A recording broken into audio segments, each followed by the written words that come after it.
अबे जैसे कि चाचा जी बताइए कि रामायण और महाभारत से एक गीत होए चाहिए, तो पहले वैसे ही वो गीत सुना दिया जा। महाभारत से सबसे रोचक घटना, सबसे इम्पोर्टेंट पॉइंट आइए लोकगीत का शीर्षक है अभिमन्यु वध।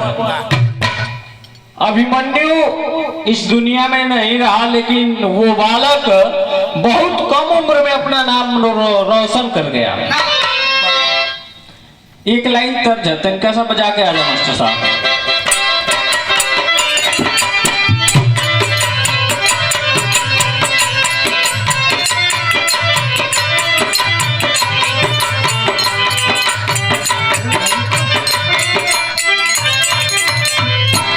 देखा रविंदर भैया, प्रेम कला जी मतीन कोनो लड़की अपना भौजाई से एक दिन अपना दिल के दुख बतावे शुरू कैल। कैसे बतावे?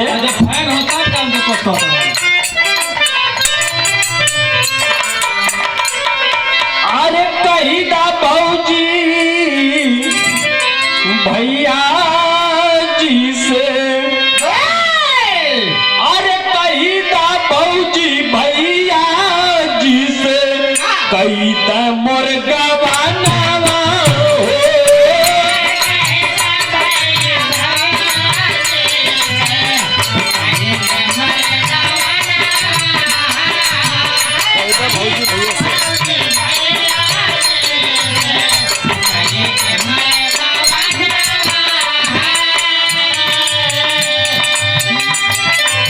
कही दा भौजी भैया जी से, कही दा मोर गवानावा हो, दोई गच दुइया दी है, दोई गच दुइया दी है, अरे चौकिया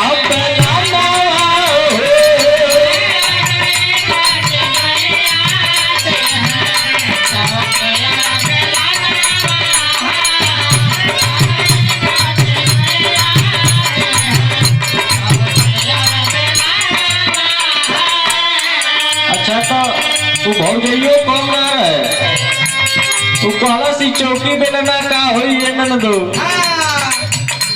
नदी बतैलस का बतैलस।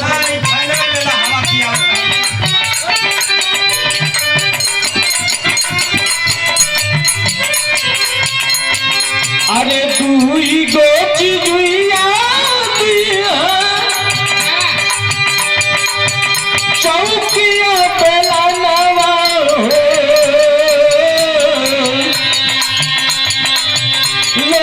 कटत गाले हिली, लैया कटत गाले हिली, अरे बेला का जो बाना हो।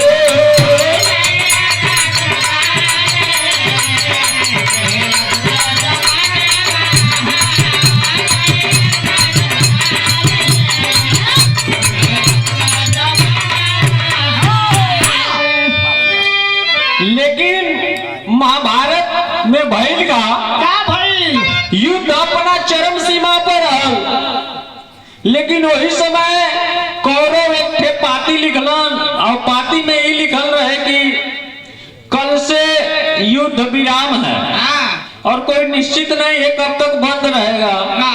ये जब पांडव कुल के मिलन तो कृष्ण जी अर्जुन से कहले, हे अर्जुन रोज रोज के ही मार काट देख के मन उब गईल है, चला कहीं घूमे चल जा। कृष्ण जी अर्जुन के लेकर निकल गई। आई बात जब कौरव के पता चलल तो फिर अगले दिन एगो और पाती लिख देला, और में ही लिखल रहे कि युद्ध का अवकाश खत्म हुआ, कल युद्ध होगा और चक्रव्यूह की रचना होगी। चक्रव्यूह की रचना एगो बहुत ही भारी चुनौती हो गई पांडव लोगन के लिए। कैसे चक्रव्यूह का भेदन क्रिया बस अर्जुन और कृष्ण जी के पता रहे। आगे भइल का आवा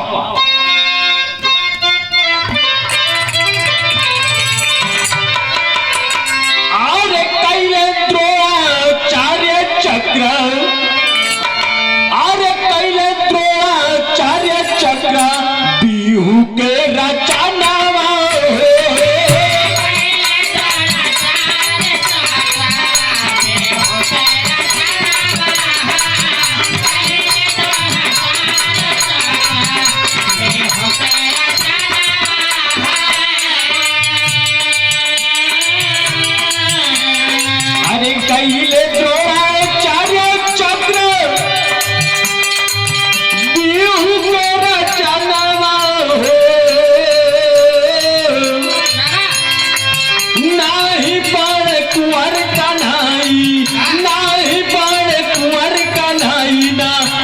अर्जुन बालवाना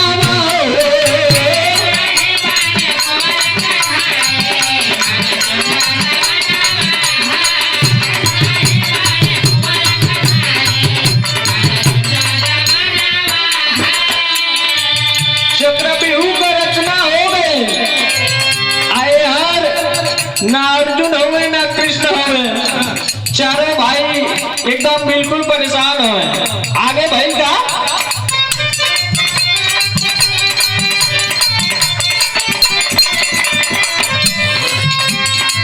बैठे चारों भाई दुआरे सोत में समा के।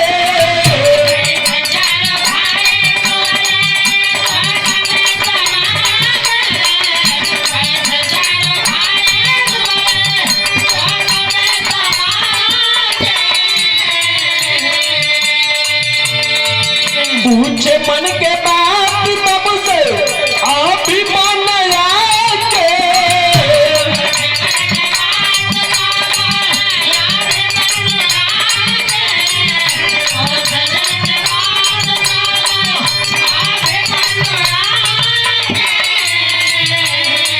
बोला पड़ता बाऊ का बा, बोला पड़ता बाऊ का बा, अनुसूत के कराना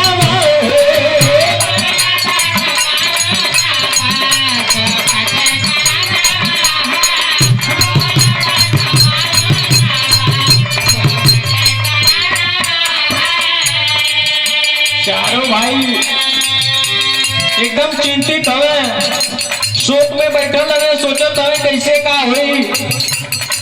तब से अभिमन्यु बालक आयल और पूछे लगल कि बड़का बाबूजी का बात है, काहे आप लोग चिंतित हो, सारा बात बताओ। लोग अभिमन्यु कहलस बस इतनी बात खतरा, इतनी खतरा तो हम अकेले काफी है। युधिष्ठिर जी कहले हूँ कैसे, अब तो जब हम माई के गर्भ में रहली तो पिताजी चक्रव्यूह का भेदन क्रिया बताओ तो रहले माई के, लेकिन एक थे गलती है, 6 फाटक तो हम तोड़ दे, 7वें फाटक का भेदन क्रिया हमें पता ना, काहे कि माई हमार सूत गई। भीम जी तनी मोट बुद्धि वाला आदमी कहले हाँ 6 फाटक से तोड़ देवे तो एगो हम अपना गधवा से तोड़ दे। इतने में मिजाज बन गया, तैयारी हो गई। भाई कैसा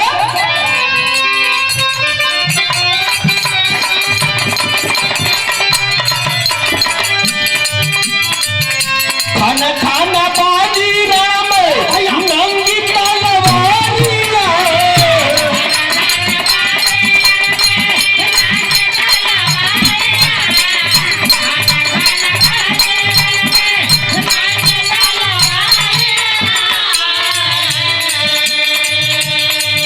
नदिया बहाई लहू के पीछे सवारिया।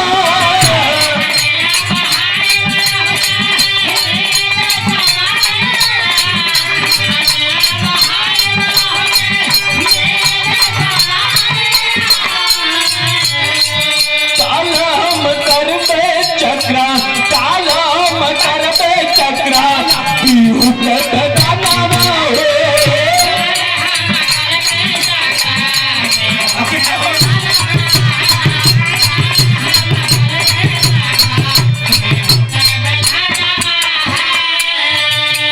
तैयारी हो गई, युद्ध के मैदान में दोनों सेना उपस्थित हो गई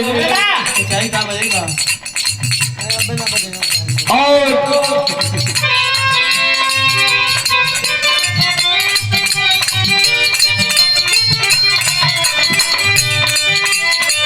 बरसे लागल पान जैसे बरस बदरिया।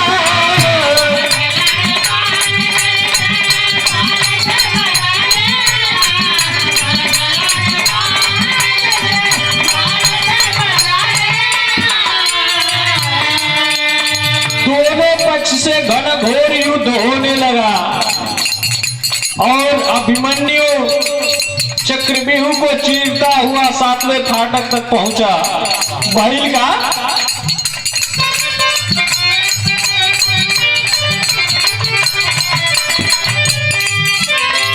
बरसे लगल पान जैसे बारस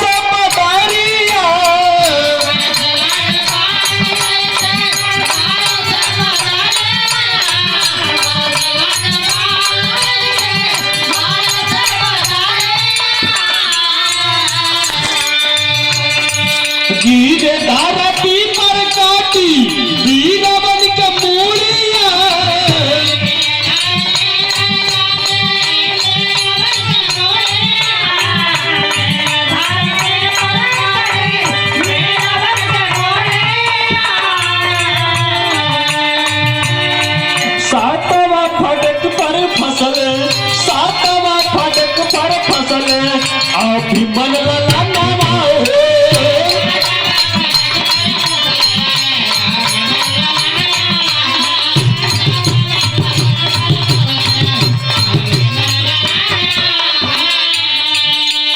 लड़का हुआ गया वह बालक, लेकिन भइल का कि वो आखिरी दरवाजे पे जाके फंस गई।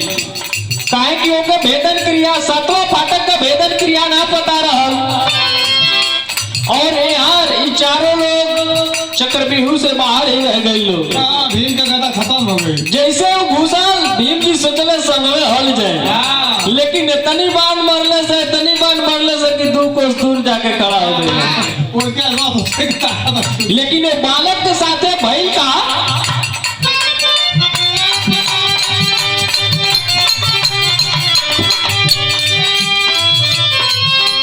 अरे ये कसरवा तो यार सात महारातिया,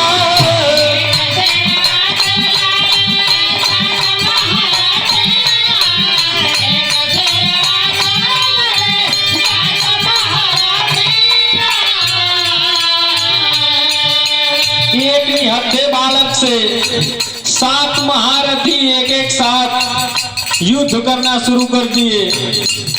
दुर्योधन इतने में आवाज दहला कि देखते क्या हो, मारो साले को, वरना 5 गो तई रहबे कैले हैं, ये गो और पैदा हो गए। भइल का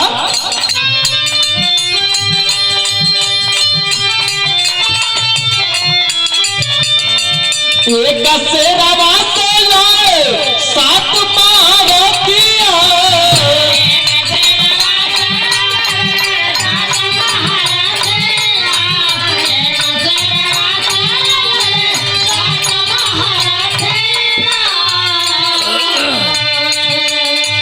मारे ला तू शासन पीरा गिरल धरतिया,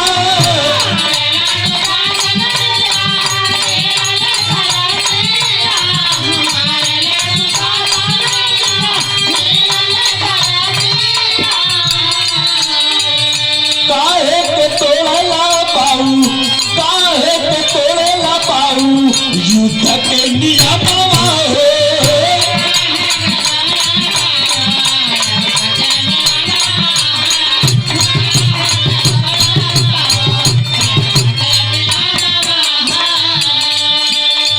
एक मात्र 16 वर्ष का बालक और उसके साथ 7 महारथी युद्ध करने लगे। इतने में मौका पाके दुशासन पीछे से सर पे एक गदा वार कर देता है। वो लड़का धरती पे गिर गई और गिरने के बाद एक गदा और सीने पे मार दिया। मुंह से हल से खून आ गई। लड़का देखलस तो कहता, बाबू तू हमार बड़का बाबू लगबा, तो ऐसे ना करे चाहत रहल बाबू। युद्ध के कुछ नियम बनावल गई और नियम के हिसाब से आज युद्ध ना होता। आखिरी लाइन में वो लड़का कहलस, का कहलस,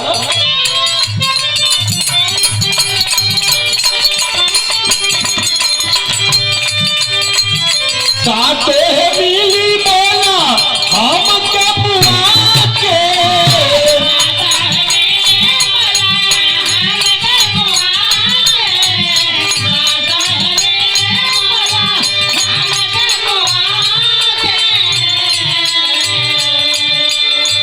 आई है चापा अर्जुन का बच्चा लुका के,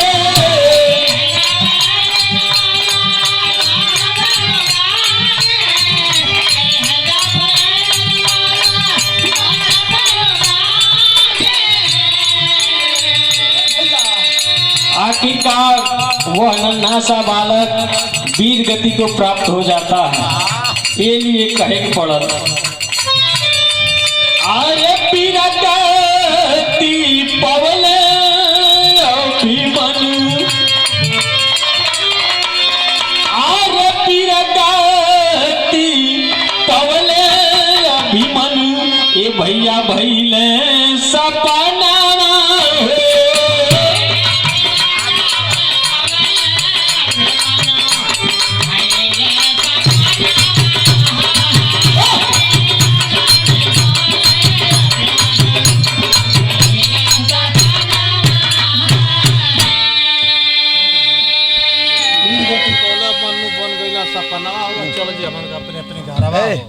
कैसे खाओ लो